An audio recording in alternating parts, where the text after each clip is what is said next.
encouraged, I can't imagine any of them wanted to, watch the execution of 3 of their comrades. It's also, I always think, a remarkably affecting space because one of the people held overnight on the 17th of January 1649 inscribed his name, scratched his name into the font at the back there, where it can still be seen. Anthony Sedley, 1649, prisoner. So there is really no more resonant place to be discussing the history of the Levellers, and I'm very pleased to be joined by Giles Fraser, who did that magnificent dedication in the churchyard, to discuss specifically the religious context and the religious motivation of the Levellers. So I'll just make a few remarks to open up that discussion, get Giles to respond, and then perhaps we'll just follow that discussion a little bit and bring you in to raise whatever points or questions you might want to make in that discussion as well. So I guess the first, I'll make 2 points. One about the nature of the church in the 17th century and one about the religious motivation of the Levellers.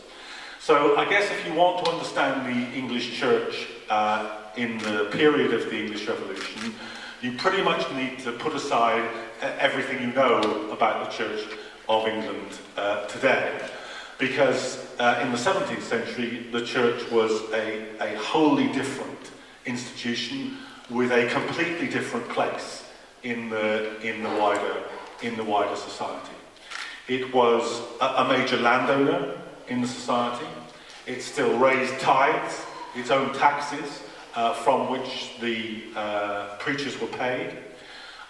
It was hierarchically connected through the bishops and archbishops to the crown and the court. The role of the individual in the church was compulsory.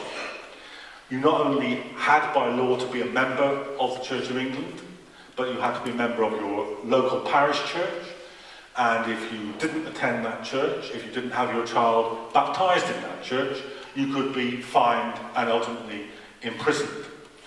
The church had its own law courts, its own capacity for censoring printed material, and its own regimes of punishment.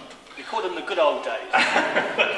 Giles obviously is longing for that regime to return, but I guess in summary what it means is this, that the church in the 17th century was playing some or all of the roles which in our society is played by censorship bodies, by the civil service, by the education, by the media establishment, and by the law. So it was a very, very powerful institution indeed, and that's why any debate about politics was also a debate about religion, and any debate about religion was also bound to be a debate about politics, and that was nowhere more true than in the Leveller movement. Nearly all the Levellers were dissenting Christians. They didn't want to be a member of the Church of England. They were part of sectarian congregations, gathered churches as they were called, that wanted to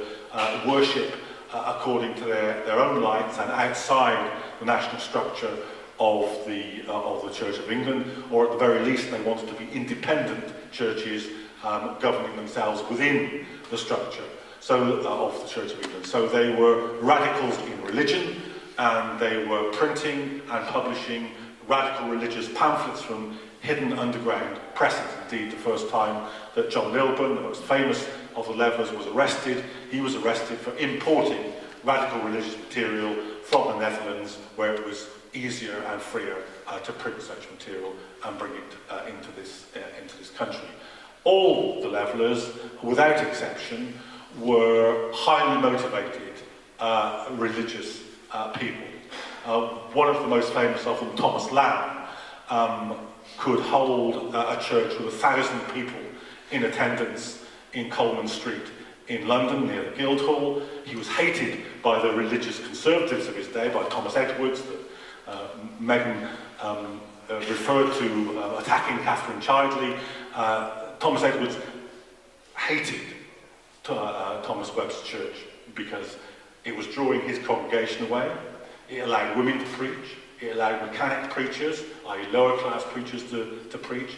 And it allowed the congregation to elect which preacher they wanted to hear.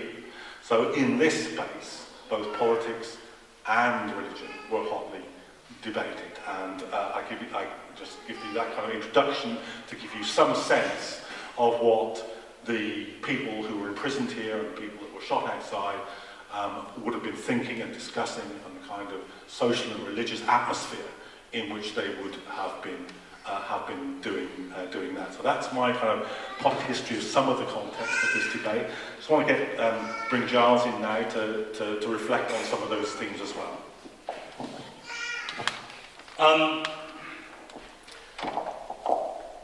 I guess if you wanted to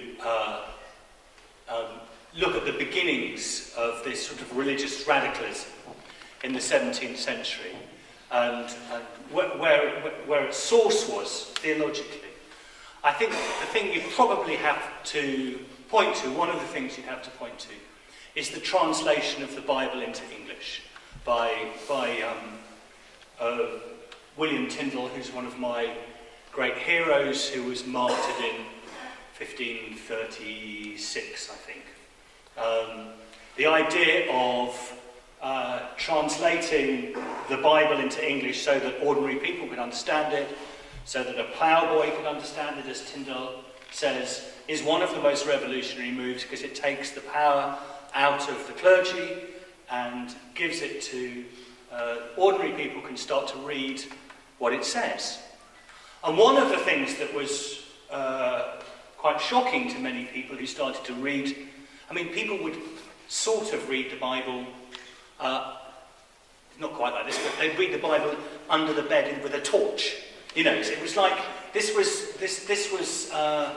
was dangerous literature, and particularly the Old Testament.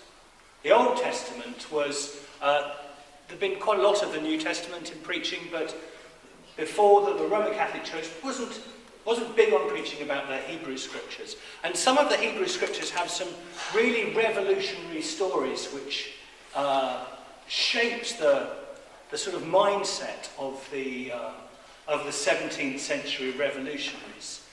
Books, particularly Daniel, these revolutionary books where the world is being turned upside down, things are going to change. There's a real sense of expectation that something imminent is about to happen and the world is going to change. And that's one of the things that they took from, have you ever asked yourself why the Levellers, so many of the Levellers and so many of the Puritans they're called Zedekiah and Hezekiah, and it's all, they name their kids out of the Old Testament names, very Hebrew sounding names in the 17th century. It's the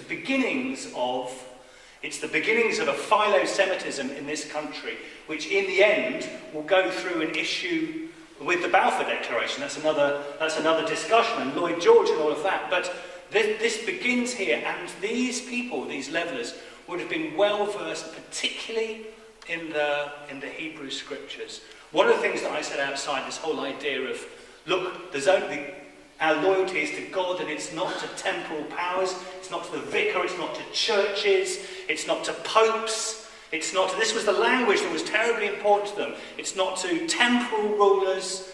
This begins in the Hebrew Scriptures. Shema Yisrael Adonai Eloheinu Adonai Echad, which is the famous in Deuteronomy, listen up Israel, God is one and God is the Lord. There's only one, and your loyalty is there, and it's not to anybody else. And the bravery of some of these people was to take that to its logical conclusion. My loyalty is not to temporal powers. My loyalty is not to the king. My loyalty is not to the local vicar or this whole construction of church. It's simply to God. And a lot of people were driven by that ideology. Now, that's the difference. One of the big differences between us and connections, differences between many people today and the Levellers. Ladies and gentlemen, none of the Levellers could have sung the Internationale. They wouldn't have been. They wouldn't have sung. By the way, they'd have walked out of the International Army. They would have walked out at some of the lines. They would have done. That would have been too offensive for them. So we're different to the Levellers. We have connections and we have debt to the Levellers. But do remind yourself the Levellers were found their politics growing out of the Bible. That's where they got in. So when in revolutionary politics in this country, unlike in other countries, the Bible was central in the revolutionary politics of this country. And, you know, as I said about Tony Benn's brilliant little speech when he came here, which is printed out and so forth, makes that pretty clear with the prophets of the Old Testament. So I think that's... John. Okay, well, I'm just going to ask Giles one more question, and then you guys get to ask the questions as well. But just to follow on from that thought, I think it's often lost in the kind of history in this country that freedom of speech in this country enters politics very heavily as freedom of religious worship.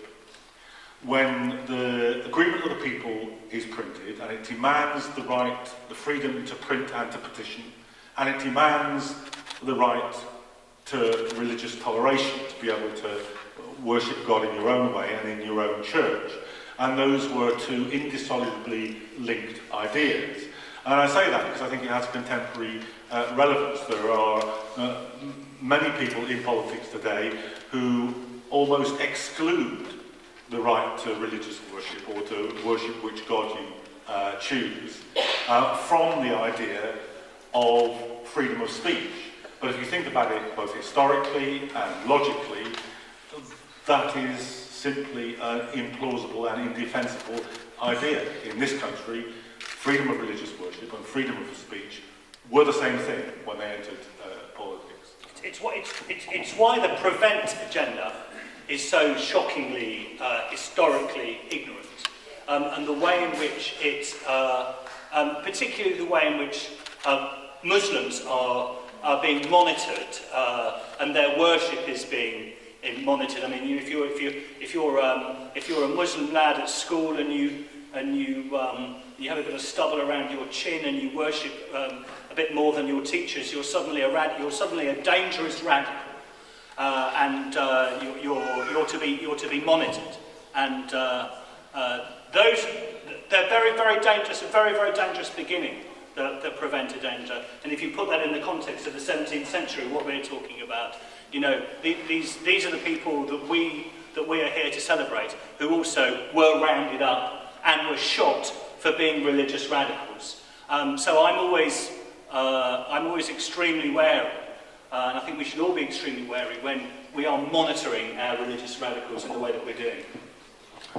Okay, so that's enough of us, or well, at least, maybe not quite enough of us, but certainly time for some of you. So if there's anybody in the audience, just raise your hands and I'll come round to you as quickly as I can.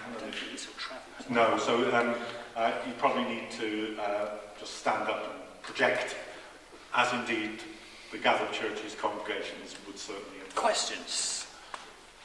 Yeah. I wonder, I know at the beginning of the war, the Levellers fought with Cromwell and they were against the monarchy. Could you say a bit more about what were the differences that emerged between Cromwell and the Levellers and why Cromwell wasn't put on the ground? Yeah, okay, so maybe I can take a couple so people can come in. Please feel free to answer any difficult questions before we have to. A lot of the ideas that you've described and which unify, Just speak to the audience. a lot of the ideas which Giles and you have described, which unify the left, clearly emerged from this common religious atmosphere of that period. My question is this. Now, we have a very different context with a much wider variety of different religious ideas. And therefore, there isn't that common ground. So, is this not maybe a sidetrack, and that the focus should be on arriving at some kind of a moral, a rational morality? Question. And there was one question, yeah, go ahead. Did any European dissidents, if that's the right phrase, come and join with the levellers here? Right. That's a great question. Go on. No. Do you want to ask that one?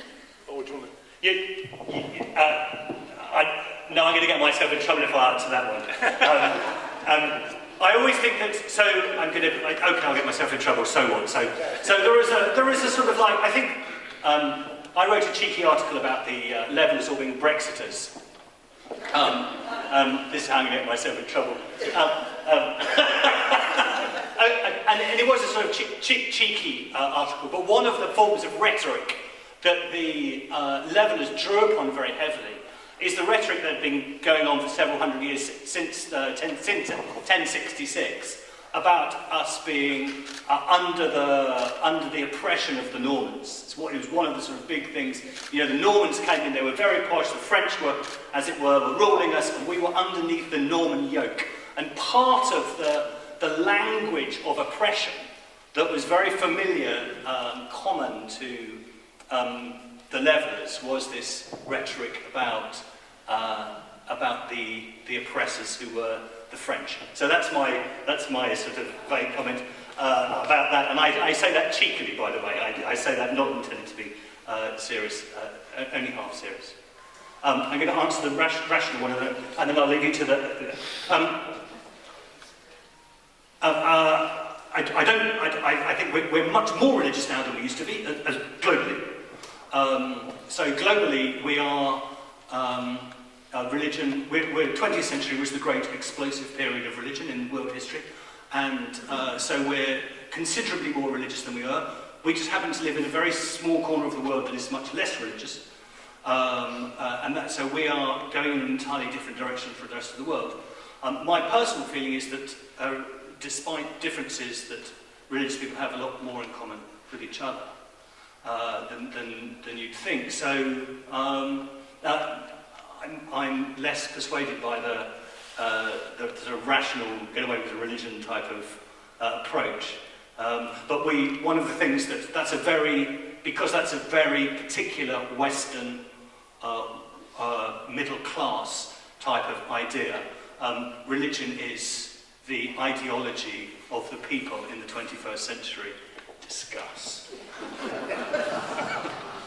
I'll just come back a little bit on the question that you asked. Of course, raging in Europe, there was the 30 Years' War before the English Civil War, and quite a lot of people who fought in the English Civil War had been, by and large, English men who'd gone and got military experience in the 30 Years' War, on both sides, both royalists and parliamentarians.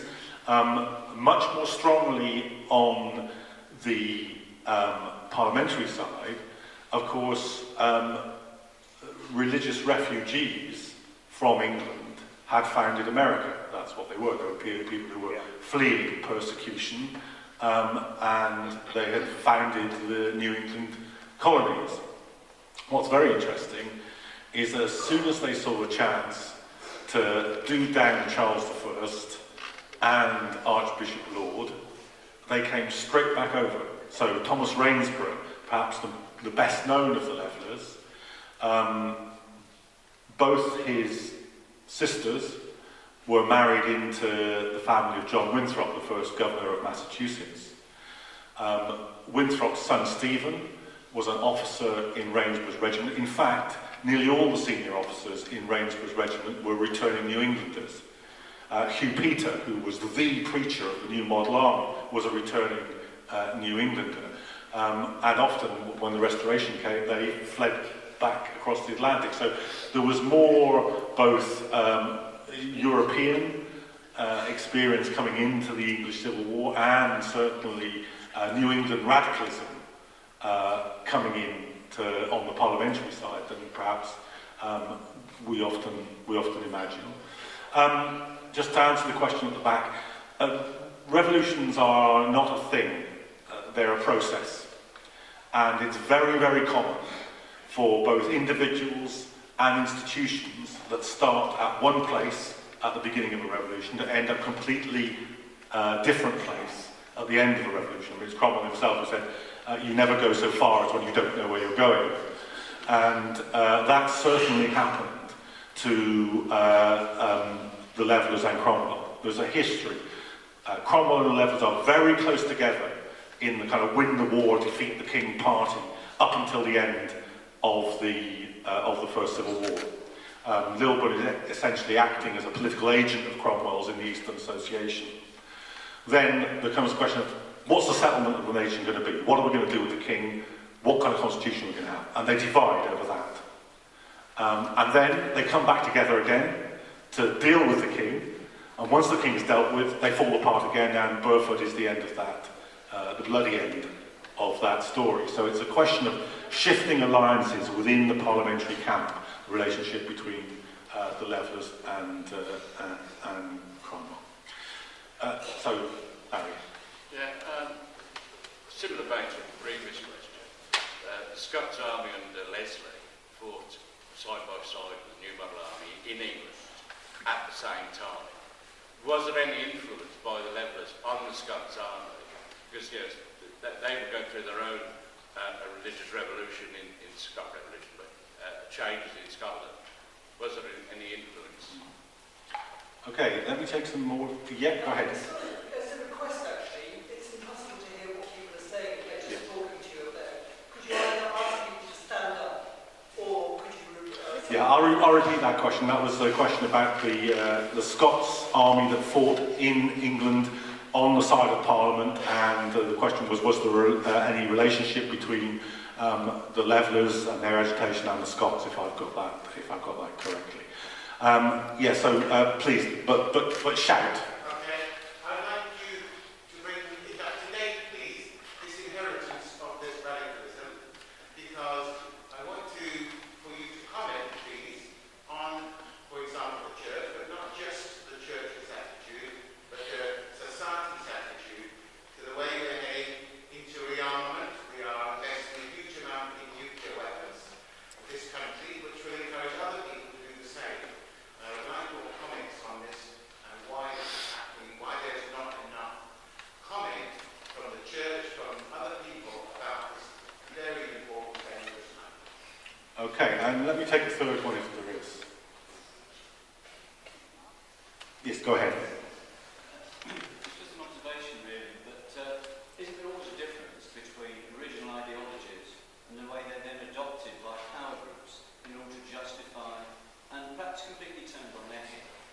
And, people will either feign that they don't understand what's going on, or they will just completely invert the ideology. And it need not be a religious one, it could be a non-religious ideology. We've seen that in the 20th century, we can see it now as we look around the world. So there is the original belief, and then there's what goes on, because it's been adopted by a power group in order to consolidate and project their own power. And it seems to me that's why the king was invited back, and the church was invited back, because there's a great army loafing around the country, and Crystal Hill is very clear. So it must be confused between there are people who want to believe something. I mean, Marx might have said that the opium is religion is the opium of the people, and some people joke and say opium is the religion. But actually he also said life without fellowship is hell. And religion and other ideologies could be fellowship. Okay. Shall I answer the Church of England question, which I think is an interesting one about what happened to the Church of England?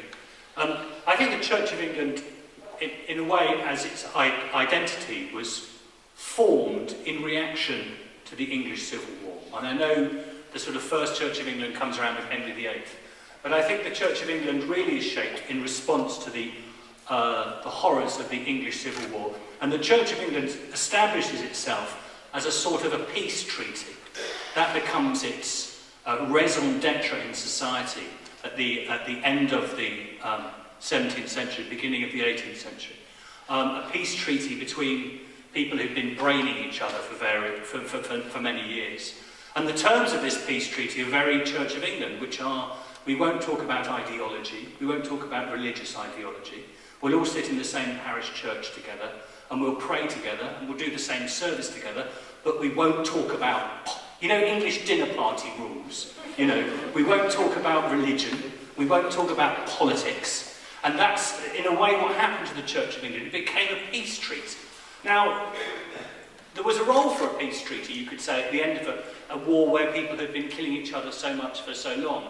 But that peace treaty de-radicalised the Church of England dramatically. I mean, de-radicalised the churches generally, actually, but the Church of England became this way of stopping people disagreeing. And it produced this sort of comic figure, which is the vicar that doesn't believe in anything, apart from being nice.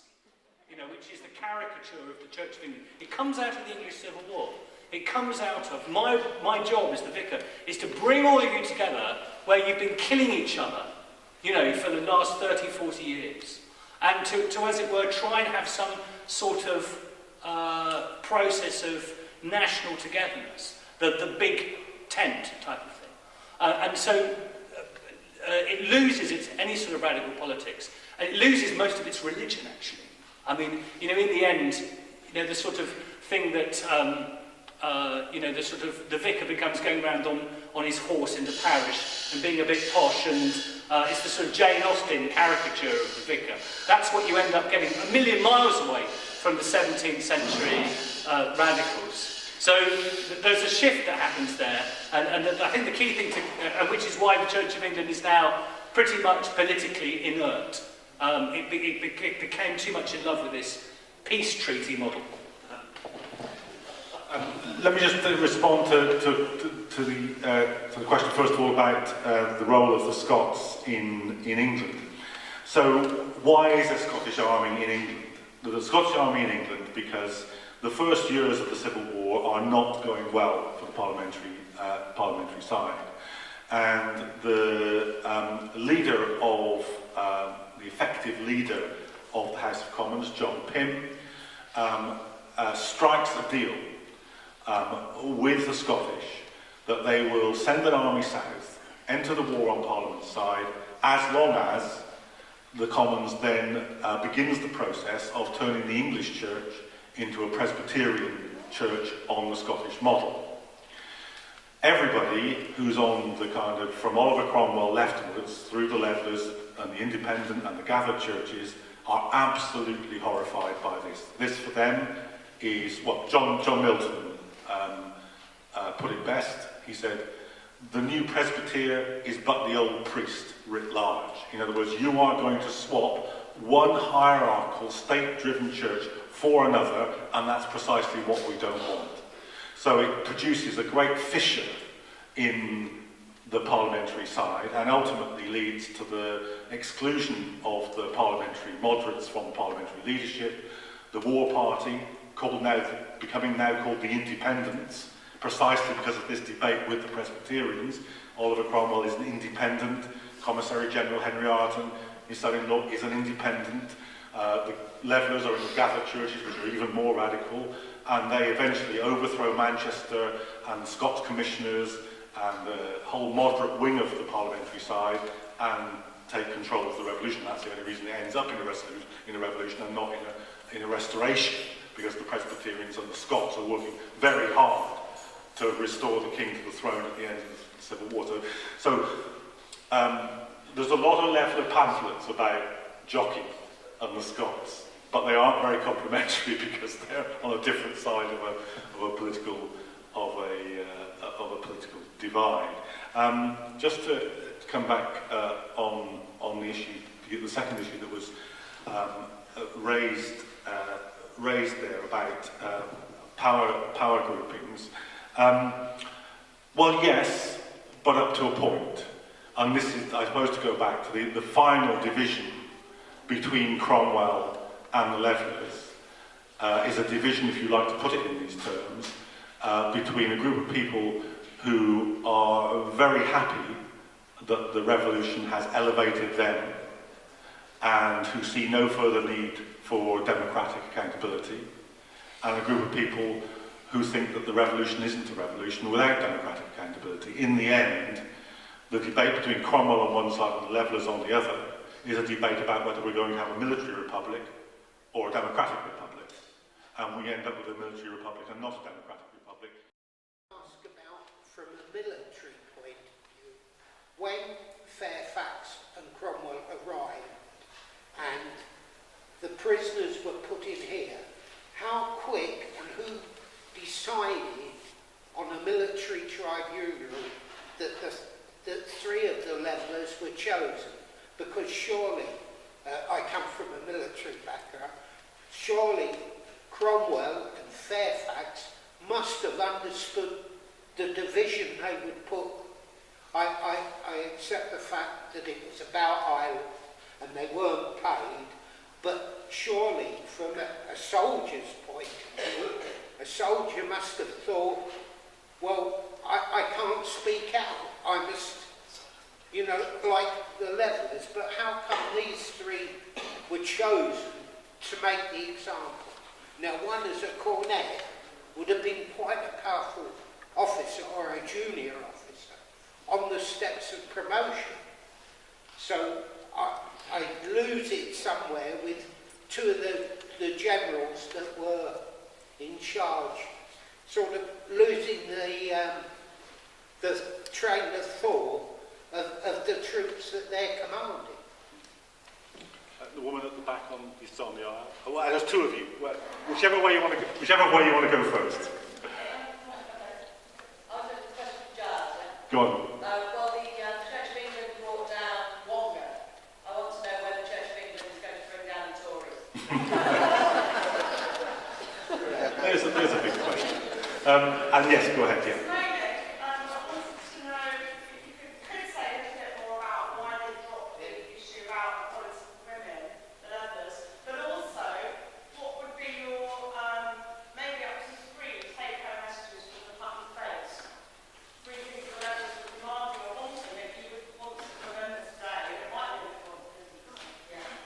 Okay, well, I'll just deal with the military question, and Giles will deal with the time scale on which the Church of England is going to get rid of the Tories. No, is the answer. I thought you'd need more time, but okay. So the new model army is a completely different animal as a military force to practically anything that you've seen before or since. I mean, really only the Red Army is in the period of Russian Revolution is comparable. This is a highly politicized force. As they say in one of their pamphlets, we are no mere mercenary army, but an army brought into being by acts of parliament to defend the people. And that's how very large numbers of new model army troopers understood it. The conservative religious figure, Richard Baxter, arrives at Colonel Wally's regiment and he's absolutely horrified. He says, I found the troopers, some of them discussing religious democracy, some of them discussing state democracy, some of them discussing both. So Cromwell and Fairfax aren't in charge of a normal military force. This is a force in which a cornet, which you may know better than I do, but is the lowest ranking officer, has only a few years earlier, pretty much on his own volition and with 500 of his fellow troopers, taken the King of England prisoner. So it's an entirely different body of people. And the mutiny, in favour of the agreement of the people, we've referred to it as the Burford mutiny, but only because it ended here. Actually, it was in regiments began in Salisbury, regiments right across the West Country that ended up here and were surprised by Cromwell in a midnight raid on the town, charging down the hill of the High Street. So they knew they weren't dealing with a normal situation, and hadn't been for years dealing with a normal situation. Cromwell, when he gathered together the military force that was to come to Burford to crush the levellers, assembled them in Hyde Park and said, any of you who are sympathetic with the levellers, you don't have to come on this expedition. Now that's unusual military behaviour. What you've got is a political judgment that is, oh my God, I'm going to go and put down a mutiny. The last thing I want is a guy behind me with muskets and pistols who actually agree with the guys in front of me. That's not a good place to be. And actually, in some ways, I mean, we talk about the horror of what happened here. But the fact only 3 people were executed shows how nervous they were about the situation in the New Model Army. One other was going to be executed, but he appeared in the churchyard wrapped in his winding sheet, expecting to be shot, was so apologetic that Cromwell pardoned him. So, they're calculating a fine political balance here. And by and large, they got away with it. Cromwell and his officers marched off to Oxford. They were given a lavish dinner and academic awards by the University of Oxford. I simply mention that in passing. But what I'm saying is it was a finely chosen political moment in a political environment. So not your typical mutiny and not your typical response. Thank you. Proud of Wonga, but no, we're not going to overthrow the Tories, unfortunately. If I can answer the question about the Putney debates just a little bit. I was the vicar of Putney for 10 years and started reading the Putney debates and what they were arguing about, and we talked about it quite a lot and had quite a lot of meetings like this about the Putney debates. In fact, just looking around here, I'm suddenly aware that this church may actually be a very similar age to the Putney church, because these columns and these arches are almost identical to the ones that are in Putney itself. And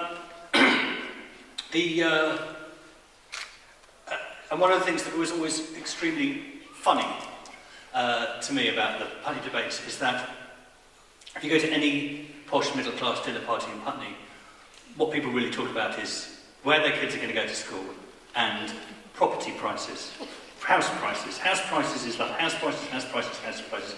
Endlessly talk about house prices.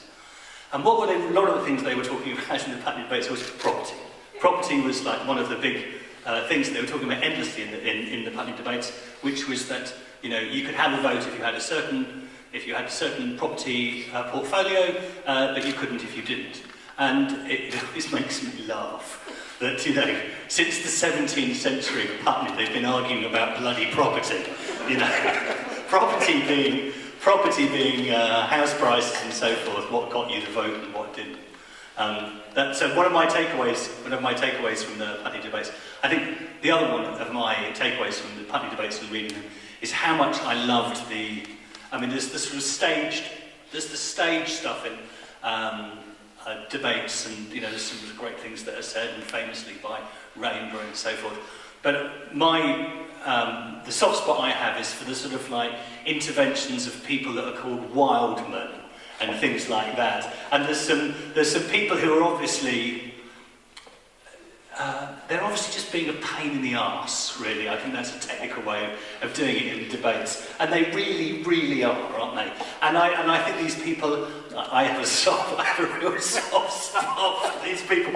And you can tell that the person who's writing down, all that's going on and so forth, is desperately trying to keep on top of this sort of cauldron of emotion and feeling and get it down, sort of like taking the minutes and so forth. But they're very, very difficult to take. And, I think obviously you probably didn't have a clue who this person was who started and ranted. And the minute taker just puts Wildman. It gives you a real sense of what's going on. Yeah, okay, I'll take some. I don't want to let that question go unanswered about the participation of women in the. The truth of the matter is that the whole idea of widening the franchise at all was utterly new. The whole idea of democracy at all was utterly new. When Rainsborough makes that famous remark that really, I think, the poorest he that is in England hath a life to live as the richest he, and that no man should put himself under a government that he hath first not had at hand in choosing. That was such a sensational idea that Cromwell's response is that this tends to anarchy. And Ireton, this is when Ireton responds, and Ireton talks a lot in the Putney debates, but there's one moment where he's very brief, and he says, all that I say, that is, all my arguments against you, all that I say is because I have an eye to property. In other words, you cannot give people who don't have property the vote. So this is an utterly revolutionary idea, and nobody had got really to the idea that women should be enfranchised at all, because they were seen as part of a household, and the head of the household represented everybody in the household, and the household wasn't just man, woman, 2 kids. It was man, woman, kids, lots of apprentices. It was a workshop. It was a household unit of production as well, and that's why we use the term patriarchy today as a synonym for sexism or discrimination against women. But actually, patriarchy in the 17th century, where literally the man was the head of the household, and legally and politically represented the entire household, apprentices, men, women, whatever, that was what patriarchy really looked like. So they were lifting a much, much heavier stone. People like Catherine Chidley were rebelling against it. When Catherine Chidley first attacked Thomas Edwards in print, he was so staggered that a woman had written a pamphlet against him. He couldn't bring himself to reply for 2 years until she did it again. And then he goes completely mad. So that, it was so new. But what did happen was, and the Levelers were very largely responsible for this, women entered as political activists. They became independent organisers. There's a petition of women which says that there should be a woman in each ward in London collecting signatures for this. So they began to act independently as a political force. And when Catherine Chidley turns up at the bar of the House of Commons petitioning for the Commons to free John Lilburn and the other Leveller prisoners in the Tower, the MPs come out to see them, and they say, it's very strange that women should be petitioning. And the women say, well, it's very strange that you cut the King's head off, but no doubt you'll justify it. So that was, that's the breakthrough moment, the women as activists, really. Anyway, sorry, yes. I'm an Anglican priest, and I married a Hungarian Jew. Oh boy, does the Hungarian Jewish humour kick off, it really does. I'm also a Quaker, and the reason I'm saying this is because levelling is happening in my life. I love the Quakers because I can, in the silence, go quietly over the Anglican liturgy without being interrupted and without going at 100 miles an hour and going on to the next bit. But what I wanted to say also was that a senior royal on several occasions was in my congregation. And when he arrived, I said, I had no idea you were coming. He said, why should you? I said, I've done my sermon. He said, and? He said, you haven't heard it yet. And I mentioned the Quakers in that sermon. When we came out, he said, one of my dearest friends was a Quaker. What made you become a Quaker? And I said, I came out of church one day, looked up at the sky and said, there's got to be more to this church than this medieval hierarchical structure. To which he replied, I know exactly what you mean. That's the faux pas extraordinaire. Now that Michelle Hansen has left us, I think you should go back to The Guardian. We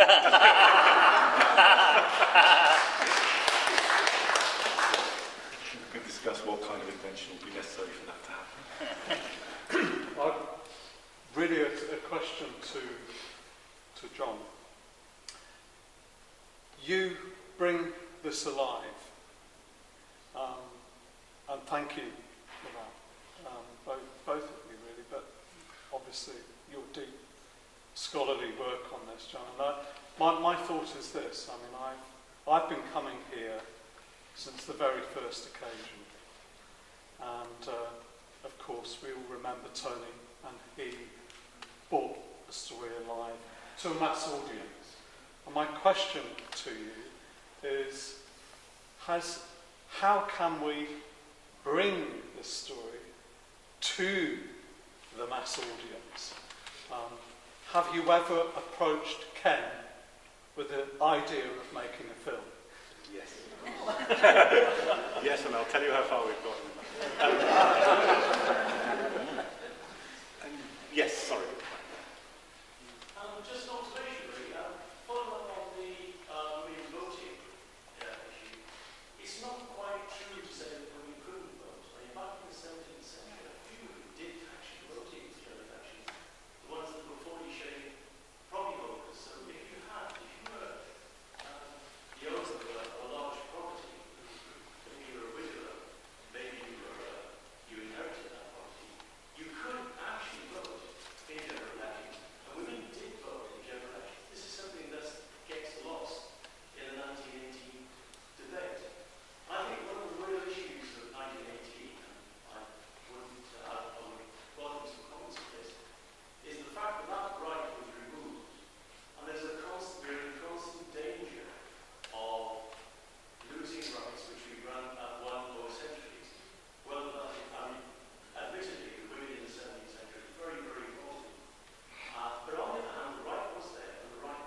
well, I'll respond.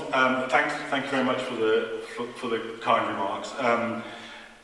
I think that there is a very great difficulty in this country, which we would be remiss on this day of all not to mention, and that is because, unlike the American attitude to its revolution or the French attitude to its revolution, the British political establishment pays absolutely no attention and works very hard to bury the history of the English Revolution. Anybody who's been to America will know how brilliantly preserved the sites of the American Revolution and the Civil War are.